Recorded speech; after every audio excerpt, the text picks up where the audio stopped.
Now we want to get to Hurricane Melissa, which was just downgraded to a Category 1 storm. It made landfall in Cuba this morning, still as an extremely dangerous Category 3 hurricane. We're seeing some collapsed homes, flash floods, mudslides, and power outages. There were at least 36 deaths blamed on the storm across Jamaica, Haiti, and the Dominican Republic. Melissa was the strongest hurricane in Jamaica's history.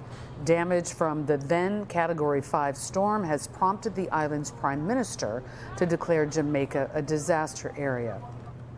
And officials there say it is nearly impossible to know the full extent of the damage so far, but St. Elizabeth Parish on the southwest portion of the island is said to be underwater.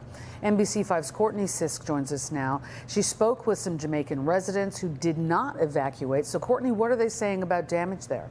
Marian, they tell me it was absolutely horrifying experience to hear the wind ripping into infrastructure and not knowing what the hurricane would leave behind. One of the women I spoke to today is Donna Smith, who lives on the southeastern part of the island and has family in the Chicago area. It was horrible. It was just horrible. Every sound was on your nerve because you didn't know whether it was your roof or it was somebody's roof. It was scary. And I remember there was one moment when I just sat in a corner and just cried. It was tears of gratitude that it wasn't too bad for me like the people in the West. Now, Smith lost power at her home, but found her coffee shop in town still intact. You see it there with power. She opened her doors for customers to come in and feel a sense of normalcy. Hurricane Melissa unleashed devastation as the strongest storm on record to ever hit Jamaica as a Category 5 with 185-mile-per-hour winds. Video from the ground shows cars, homes, and buildings underwater and in piles of debris. Officials warn the damage assessment could take weeks and will likely be hampered by airports that will remain closed.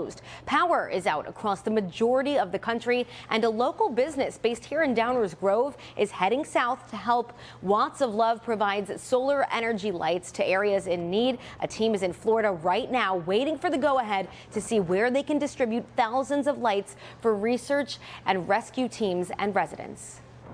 Even though our news cycle changes and the next very important story changes, these people's situation doesn't go away that fast.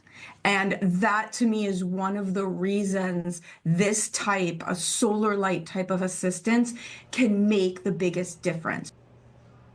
And unfortunately, Jamaica state ministers are now reporting an infant girl died when a tree fell on her house. Residents say they are resilient, though, and they will mourn and work together to rebuild.